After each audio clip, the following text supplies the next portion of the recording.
No, this place hasn't changed. Right down to the guy fishing dead birds out of the ceiling. Hey, you know what? I want to ask you something. Say a lifetime ago, you worked with a guy, right? Had your ups and downs, but on the whole, liked each other, respected even. The job ends, you go your separate ways.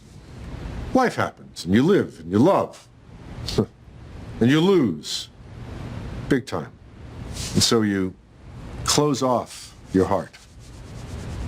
Then one day the child of that almost forgotten guy comes to you and asks for your help.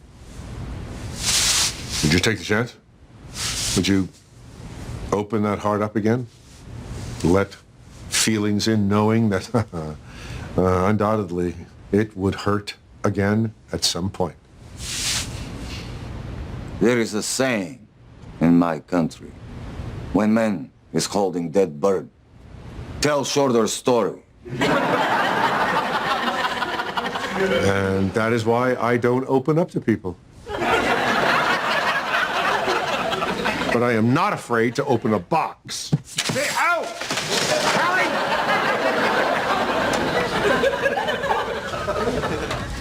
Okay.